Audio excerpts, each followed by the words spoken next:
అందరికీ నమస్తే.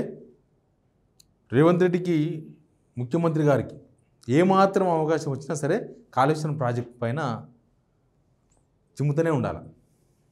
ఎందుకంటే కాళేశ్వరం ప్రాజెక్టును చేయొద్దు. కానీ కాళేశ్వరం ప్రాజెక్టులో 95% అవన్నీ రిజర్వాయర్స్ మొత్తం వాడాలా. కానీ కాళేశ్వరం బాగాలేదని చెప్పాలా. కాళేశ్వరం అదొక పెద్ద ఫెయిల్యూర్ ప్రాజెక్టుగా చూపించాలి. ఏ సందర్భం వస్తే ఆ సందర్భాన్ని వినియోగించుకొని మాట్లాడుతున్నారు. ఇప్పుడు junior technical officers, assistant engineers వాళ్ళకు అపాయింట్మెంట్ లెటర్స్ ఇచ్చారు. పాపం ఎప్పుడో వాళ్ళు బీఆర్ఎస్ గవర్నమెంట్ ఇచ్చిన నోటిఫికేషను, ఎగ్జామ్ అయింది, అన్నీ అయినాయి. ఇప్పటికి 5-6 సార్లు పోస్ట్పోన్ చేసి ఇచ్చారు. సంతోషం, వాళ్ళకందరికి ఇచ్చారు. వాళ్ళకు ఉద్యోగాలు వచ్చినాయి, ఓ 400 చేంజ్. వాళ్ళకు చెప్పిన ఇప్పుడైనా ఎట్లుంటుంది, ఇప్పుడు 10th క్లాస్ చదివే పిల్లగాడు ఉంటాడు. ఆ ప్లాన్కి ఏం చెప్పాలి మనం? 10th క్లాస్ ప్లాన్కి ఏం చెప్పాలంటే సక్సెస్ఫుల్ స్టోరీస్ చెప్పాలి, ప్లస్ ధైర్యం నింపాలి. నువ్వు చదువు, ఖచ్చితంగా ఫస్ట్ ర్యాంక్ వస్తావు, లేకపోతే పాస్ అవుతావు, నువ్వు పలానా సబ్జెక్ట్ బాగా చదువుతావు, ఈ సబ్జెక్టు బాగా చదువుతావు, కొద్దిగా కాన్సన్ట్రేషన్ చేయి. నువ్వు ఫెయిల్ అవుతావు, నీకు అది రానే రాదు, నువ్వు ఇట్లా అవుతావు, నువ్వు అట్లా అవుతావు అని బెదిరిస్తే ఆయనతో ఎగ్జామ్ రాయడు. ఈ బెదిరికోవడంతోనే సగం సబ్జెక్ట్ మర్చిపోతాడు. ఇప్పుడు వాళ్ళకు నియామక పత్రాలు ఇచ్చినప్పుడు కూడా వాళ్ళు ఫ్యూచర్లో ఎట్లా ఉండాలి, ఎట్లా సక్సెస్ఫుల్గా ఎట్లా ముందుకోవాలని చెప్పేది పోయి ఏదో ఈ డిపార్ట్మెంట్ ఏదో క్రైమ్ డిపార్ట్మెంట్ లాగా, ఇరిగేషన్ డిపార్ట్మెంటు ఏదో క్రిమినల్ డిపార్ట్మెంట్ లాగా, దీనిలో ఉన్న వాళ్ళంతా క్రిమినల్స్ అని, వాళ్ళందరినీ ఉరిదీయమని చెప్పిరని ఇట్లా రకరకాల మాటలు మాట్లాడేసారు. అసలు నేనేమంటా అంటే, మాకు చిన్నప్పుడు ఒక సార్ ఉండే, ఆయన ఎప్పుడు ఒక మాట అంటుండే, of charge is always danger. Of charge అంటే బస్సుల్లో ఆఫ్ చార్జ్ ఉండేది పిల్లలకి. వాళ్ళు ఏంటంటే ఎక్కడైనా పోయేది ఉంటే, ఏదైనా పని ఉందనుకో పక్కూరికి, పిల్లల్ని పంపిస్తుంటారు. ఆఫ్ చార్జే కదా, తక్కువ ఛార్జ్ అని. 4 రూపాయలలో 2 రూపాయల ఛార్జ్ అయినా ఆ కాలంలో 2 రూపాయలు అంటే కూడా పెద్ద మాటనే. కాబట్టి ఆఫ్ చార్జ్ ఈజ్ ఆల్వేస్. ఏది స్కూల్కి రాలే, ట్యూషన్కి రాలే అంటే ఊరికి పోయినా సార్, మా అమ్మమ్మలు ఊరుకునే సార్, మళ్ళా పలానా పోయినా సార్ అని. ఏంటంటే of charge. Of charge is always danger అంటుండే. ఇప్పుడు of knowledge is always danger అని చెప్పాలి. ఆఫ్ నాలెడ్జ్ అంటే తెలిసి తెలియదని ఒప్పుకుంటూనే, మాది ఆఫ్ నాలెడ్జ్ అని చెప్తూనే ఏదో తెలిసినట్టుగా మాట్లాడడం. దీని మీద మాట్లాడదాం. మాట్లాడకన్నా ముందు సబ్స్క్రైబ్ చేసుకున్న వాళ్ళు, వీడియో చూస్తున్న వాళ్ళు సబ్స్క్రైబ్ చేసుకోండి. అందరికీ థ్యాంక్స్. ముందు రేవంత్ రెడ్డి గారు ఏం మాట్లాడారో చూడండి కాళేశ్వరం పైన. మాట్లాడిన తర్వాత మనం సబ్జెక్టులోకి పోదాం. అందుకే ఇంజనీర్ల పనే చేయండి. పొలిటికల్ ఎగ్జిక్యూటివ్స్గా మీరు ఇచ్చే సాంకేతిక పరమైన సమాచారాన్ని ప్రాతిపదికన ప్రాజెక్టులు కట్టాలా లేదా పాలసీ డెసిషన్ మాత్రమే పొలిటికల్ ఎగ్జిక్యూటివ్స్ చేయాలి. ఇంజనీర్లు చేయాల్సిన పని ప్రజాప్రతినిధులు, మంత్రులు, ముఖ్యమంత్రులు చెయ్యకూడదు. అట్లా చేస్తే ఏమవుతుందో కాళేశ్వరం ఒక ఉదాహరణ.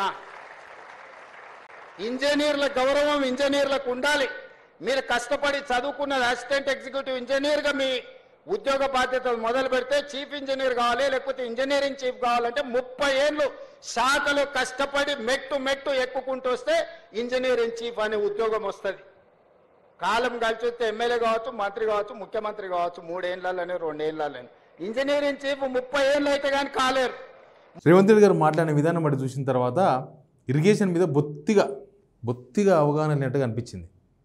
ఏమన్నారు వాళ్ళను, మీరు డ్యూటీకి ఎక్కిన తర్వాత మీరు పోయి ఉస్మాన్ సాగర్ చూడండి, హిమాయత్ సాగర్ చూడండి, నాగార్జున సాగర్ చూడండి, శ్రీశైలం చూడండి, తర్వాత కాళేశ్వరం కూడా చూడండి. ఎట్లా కట్టకూడదో ప్రాజెక్టులు కాళేశ్వరం దగ్గర పోయి చూడండి అని చెప్పిండ్రు. ఇక్కడ ఉండాల్సిన మినిమం అవగాహన ఏంటంటే, బ్యారేజీలు వేరు, డ్యాములు వేరు. ఈయన చెప్పిన మిగతాయి మొత్తం డ్యాములు. మన తెలంగాణలో ఉన్న ఏకైక బ్యారేజ్ మేడిగడ్డ.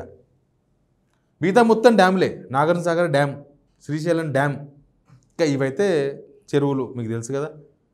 ఇంకా మిగతా మన దగ్గర ఉన్న ఎస్ఆర్ఎస్పి అవి కూడా డ్యాములే. అవి ప్రాజెక్టులు అంటే అన్ని ప్రాజెక్టులు ఒకటి కాదన్న విషయం గుర్తుంచుకోవాలి మనం. మన తెలంగాణలో ఉన్నాయి కేవలం 3 బ్యారేజీలు, మిగతా మొత్తం డ్యాములు. బ్యారేజీలు అంటే ఏంటంటే, బ్యారేజీలు ఎక్కడ కట్టాలనో అక్కడే కడతారు, డ్యాములు ఎక్కడ కట్టాలనో అక్కడనే కడతారు.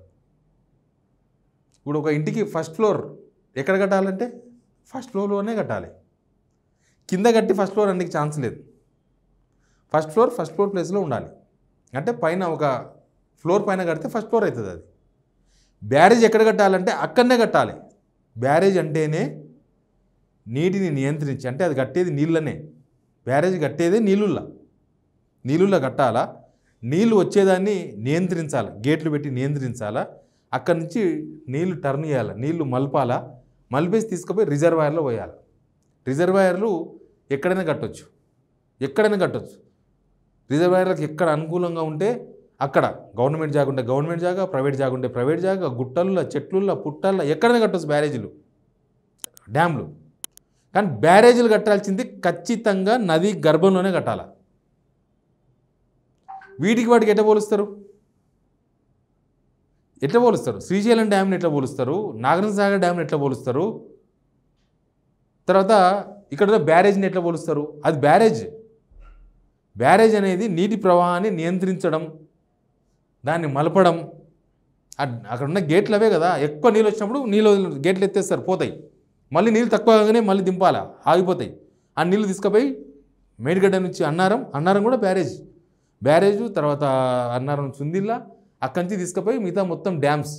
మన దగ్గర ఉన్నది కొండపోచమ్మ డ్యామ్ రిజర్వాయర్, అది ఓన్లీ బ్యారేజ్ కాదు. ఇంకా అక్కడి నుంచి చేస్తే మల్లన్న సాగర్ ఏంది? మల్లన్న సాగర్ కూడా బ్యారేజ్ కాదు, డ్యామ్. అంటే మినిమం డ్యాముకు బ్యారేజ్కు అవగాహన తెలవకపోతే ఇట్లాంటి కష్టాలు వస్తాయి. బ్యారేజీలు ఎప్పుడు ప్రమాదంలో ఉంటాయి, ఇదొక పాయింట్ దేశంలో, ప్రపంచంలో. ఎందుకంటే అవి ఉండేదే నీళ్ళ ప్రవాహం, నీళ్ళు ఎక్కువ వస్తాయి, తక్కువ వస్తాయి, రకరకాల ప్రకృతిని ఎవరు అంచనా వేయలేం కదా. ఇప్పుడు కాళేశ్వరం ప్రాజెక్టు 2019 30 లక్షల క్యూసెక్ల నీళ్లు తట్టుకున్నది. మరి దాన్ని ఏమనాలి? మీరు అక్కడ ఏం జరిగిందో పోయి చూసిరండి. అది బ్యారేజు, ఇది డ్యాము అని చెప్పాలి. చెప్తే అప్పుడు వాళ్ళు అక్కడ పోయి కూడా చూస్తారు. ఇప్పుడు మొత్తం 1,00,000 కోట్లు 2 లక్షల కోట్లు మొత్తం సాగునీటి ప్రాజెక్టులకు పోయినాయి. అవి ఎవరి జేబుల్లోకి పోయినాయి అన్నాడు. అవి ఎవరి జేబుల్లోకి పోతే బయటకు గుంజాల్సిన బాధ్యత ఎవరిపైన ఉంది? ఎవరున్నారు గవర్నమెంట్లో? ఎవరి జేబుల్లోకి పోతే ఎవరు చేయాల్సింది? దాన్ని బయటికి లాగాల్సింది ఎవరు? బయటికి గుంజాల్సింది ఎవరు? ప్రభుత్వంలో ఉన్న పెద్దలు. మరి మీరేం చేస్తున్నారు? పాలమూరు రంగారెడ్డి ప్రాజెక్ట్ ఉత్తనే రెడీ అయిపోయింది. దాదాపు 56,000 కోట్లు 60,000 కోట్లు తయారు చేసింది. 80% వర్క్ అయిపోయింది పాలమూరు రంగారెడ్డి ప్రాజెక్టు. అది మీరు చంద్రబాబుతో లాలూచిపడి దానికి నీళ్లు లేకుండా చేసిండ్రు, దానికి అనుమతులు లేకుండా చేసిండ్రు. వచ్చిన అనుమతులు పోగొట్టిండ్రు, ఉన్న అనుమతులు పోగొట్టిండ్రు. చంద్రబాబు నాయుడు ఫిర్యాదు చేయడం, వాళ్ళు ఫోన్లో గుసగుసలు మాట్లాడుకోవడం, తర్వాత వీళ్ళు ఢిల్లీకి పోయి వాళ్ళని కలవడం, అవి రద్దు కావడం. పాలమూరు రంగారెడ్డికి 90 టీఎంసీల నీళ్లకు 40 టీఎంసీలు మనకు గోదావరి నీళ్ళు రావాలా కృష్ణా బేసిన్కు, పోలవరం నుంచి. వాటి కోసం ఆంధ్రప్రదేశ్ అనుమతులు తీసుకోండి అంటే తలకాయ ఊపకుండా గంగరెద్దుల్లాగా రావడం. చంద్రబాబు నాయుడు అనుమతిస్తాడు మీకు. మీరు కలిసి బిజినెస్లు చేసుకొని వస్తుంది. ఉత్తమ్ కుమార్ రెడ్డి ఫ్యామిలీతో కలిసి విజయవాడ పోతాడు. ఆడ మధ్యాహ్నం లంచ్ చేసి వస్తాడు. సీక్రెట్ మీటింగ్లు మస్తు జరుగుతాయి, వాళ్ళకు వీళ్ళకు ట్రాన్సాక్షన్స్ మస్తుగా ఉంటాయి. కానీ రాష్ట్ర ప్రయోజనాలకు వచ్చే వరకు మాత్రం మేము వేరు వాళ్ళు వేరు, పర్సనల్ మాత్రం మేమందరం ఒకటే. చంద్రబాబు నాయుడే పాలమూరు రంగారెడ్డి ప్రాజెక్టుకు నీళ్లు ఇవ్వద్దని డిసైడ్ అయితే, అనుమతులు ఇవ్వద్దని కంప్లైంట్ చేస్తే, అనుమతులు ఇవ్వద్దని కోర్టుకు పోతే, అనుమతులు ఇవ్వద్దని ప్రధానమంత్రికి అందరికీ ఫిర్యాదులు చేస్తే, ఇప్పుడు ఆయన అనుమతి తీసుకోవాలంటే మన కేంద్రం కాదు, మనకు పక్క రాష్ట్రం అనుమతి కావాలి ప్రాజెక్టు పెట్టాలంటే పాలమూరు రంగారెడ్డికి. అది ఉత్తనే పోతుందా? అది ఉత్తనే 2 లక్షల కోట్లలో అది లేదా? వాళ్ళు లేకపోతే ఆ డబ్బులు ఎక్కడ పోయినావో లెక్కలు తీయాల్సిన బాధ్యత మీ పైనే ఉంటుంది. ఇప్పుడు కాళేశ్వరం దగ్గరకు వద్దాం. కాళేశ్వరం 450 కోట్లు పెడితే సరైపోతుందని ఎల్ఎన్టీ వాళ్ళు సంవత్సరాల క్రితం చెప్పిండ్రు. తర్వాత నిన్న ఎన్డీఎస్ఏ రిపోర్ట్ వచ్చింది, national dam safety authority. NDSA report ఏముంది? అవి పనికిరావు, ఇంకా కుప్పగూలిపోయినాయి, అవి అయిపోయినాయి అని చెప్పింది ఎన్డీఎస్ఏ చెప్పింది 7వ బ్లాక్లో ఆ ఫియర్స్ మాత్రమే, ఒక 5 ఫియర్స్ రిప్లేస్ చేయాలి. దానికోసం ఎట్లా చేయాలో స్టడీ చేయండి అని చెప్తే వీళ్ళకి స్టడీ చేయడానికి వస్తలేదు, మన్ను వస్తలేదు. వీళ్ళు ఢిల్లీకి పోయినరు, దాన్ని ఏం చేయాలి మేమని వాళ్ళే రిపోర్ట్ ఇచ్చారు వీళ్ళకి. అసలు ఎన్డీఎస్సీ అనే కంప్లీట్గా ఎగ్జామినేషన్ చేయలేదు, వాళ్ళే చెప్పినారు. మేము చేసిన ఎగ్జామిన్ వరకు మాకు ఇది అర్థమైంది, మీరు పూర్తి స్థాయిలో ఎగ్జామిన్ చేయమంటే వీళ్ళేమో ఆ ఫైల్ పట్టుకొని మళ్ళీ ఢిల్లీకి వెళ్ళి తీసుకొచ్చి వీళ్ళకి ఇచ్చారు. వీళ్ళు అది తీసుకొని ఢిల్లీకి పోయినారు. అది ఏమైందో తెలియదు. అదొక్కటి పక్కన పెడితే అన్నారం సుందిలో మంచిగానే ఉన్నాయి. అక్కడి నుంచి స్టార్ట్ చేస్తే మిగతా రిజర్వాయర్స్ మల్లన్న సాగర్, కొండపోచమ్మ ఇవన్నీ బాగానే ఉన్నాయి. అన్నీ మంచి, నందిమేడారం పంప్ హౌస్ ఇవన్నీ మంచిగానే ఉన్నాయి. అవన్నీ బ్రహ్మాండంగా వాడుకుంటున్నారు గవర్నమెంట్, వాడాలి కూడా. ఎందుకంటే ఆ ప్రాజెక్టులు కట్టింది తెలంగాణ ప్రజల సొమ్ముతో. ఇప్పుడు రేపు అప్పు కట్టాల్సింది కేసీఆర్, రేవంత్ రెడ్డో, ఉత్తమ్ కుమార్ రెడ్డో కాదు. ఆ డబ్బులు కట్టాల్సింది మనమే, మన మీదే పిండుతారు. ఇప్పుడు ఎవరు అప్పు చేసినా వీళ్ళేమో రాష్ట్రం మీద ప్రేమతో కేసీఆర్ అప్పు చేసిన వీళ్ళు చెప్తలేరు, లేకపోతే రాష్ట్ర ప్రజల మీద ప్రేమతో వీళ్ళు అప్పులు చేస్తలేరు. వీళ్ళ పబ్బం గడుపునికి వీళ్ళు అప్పులు చేస్తున్నారు. కనీసం ఒక కొత్త ప్రాజెక్ట్ కూడా కట్టలే వీళ్ళు. ఇంకేం చెప్పాలి? ఇంటి పెద్ద అప్పు చేసి కనీసం ఇంట్లో పిల్లలకు తిండి కూడా పెట్టేదనుకో, ఏమంటారు ఆ పెద్దని? అదే అంటారు, ఏం చేసినవారా భయ్ అప్పు చేసి అంటారు. కనీసం ఇంట్లో బియ్యం కూడా లేవు, పప్పు కూడా లేదు, పసుపు లేదు, ఉప్పు లేదు, కారం లేదు, నువ్వు అప్పులు చేసి ఏం చేసామని అడతారు ఇంటోళ్ళు. ప్రస్తుతం అదే స్టేజ్లో ఉన్నాం మనం. ఇట్లా ఎడుదిరిగి ఎలక్షన్స్ ముందు చెప్పిందంతా ఇప్పుడు అబద్ధమని తేలిపోతే జనం ఏం చేస్తారో మీకు తెలుసు. అది నిజమని నిరూపించాలి. అది నిజమని అట్లే కనబడాలి. ఇంకా అది అబద్ధం అని చెప్పి తేలిపోయింది అనుకో, ఇప్పుడు ఎన్డీఎస్ఏ రిపోర్ట్ ఇచ్చినట్టు కానీ రిపోర్ట్ ప్రకారమైనా, లేకపోతే ఎలాంటి వాళ్ళు చెప్పిన రిపోర్ట్ ప్రకారమైనా ఆ కాళేశ్వరంలో జస్ట్ ఒక బ్లాక్ మాత్రమే కట్టాలి. అది బ్యారేజ్ కాబట్టి, నది గర్భంలో ఉంటుంది కాబట్టి. ఇప్పుడు గోదావరిని ఆపి కదా నీళ్ళు ఇక్కడ కొట్టేది. ఈ మిగతా అంతా నీళ్ళు స్టోరేజ్ అంతే, నీళ్ళు స్టోరేజ్. శ్రీశైలం కూడా ఓన్లీ డ్యామ్, బ్యారేజ్ కాదు. Nagarjuna Sagar only dam, barrage కాదు. బ్యారేజీలు ఎట్లా ఉంటుంది? ఇప్పుడు మనం దక్కన్ పీఠభూమి, మన దగ్గర ఇల్లు కడితే ఎట్లుంటుంది, లేకపోతే అక్కడ పోయి ఆ హిమాలయ పర్వతాల్లో కడితే ఎట్లుంటుంది? హిమాలయ పర్వతాల్లో కట్టే ఇల్లు ఎప్పుడైనా కూలిపోవచ్చు, ఎప్పుడైనా కుంగిపోవచ్చు. ఎందుకంటే అది లోయ, ఎందుకంటే అది అక్కడ అట్లే ఉంటుంది వాతావరణం. సేమ్ నదీ గర్భంలో కట్టే బ్యారేజీలు కూడా గట్లే ఉంటాయి. ఆ సిస్టమ్ అర్థం చేసుకోకుండా ఆ పిల్లలకు తప్పుడు వ్యవహారాలంతా కూడా చెప్పేసిండ్రు. ఇంకా చాలా దారుణమైన కామెంట్ చేసిండ్రు. ఆ వీడియో కూడా చూడండి. సో అందుకే ఎవరు చేయాల్సిన పని వాళ్ళు చేయాలనేదే నా సూచన.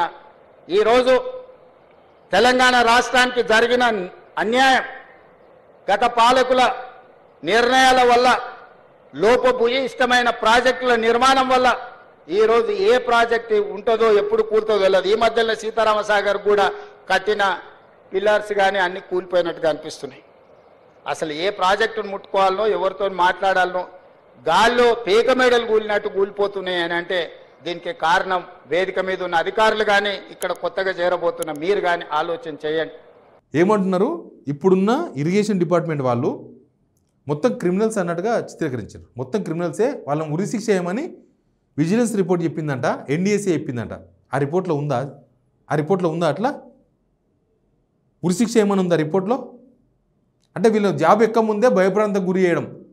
ఇంకా ఎవరు దింగపోవాలి, వద్దురా నాయన ఇదంతా ఉరిశిక్ష పడతట్టుందని. అసలు ఎక్కడ పోయి ఏ మోటివేషన్ స్పీచ్ ఇస్తున్నామో, ఎక్కడ పోయి ఏ డిమోటి స్పీచ్లు ఇస్తున్నామో కూడా అర్థమవుతలేదు. ఒక్క కేసీఆర్ మీద కోపంతో మొత్తం వ్యవహారం అంతా నడుపుతున్నారు. మొత్తం తెలంగాణ అంతా కేసీఆర్ మీద కోపంతో తెలంగాణ మొత్తం దాని ప్రభావం పడేటట్లు చూపిస్తున్నారు. ఇది తెలంగాణకే ప్రమాదం. Please subscribe signal TV.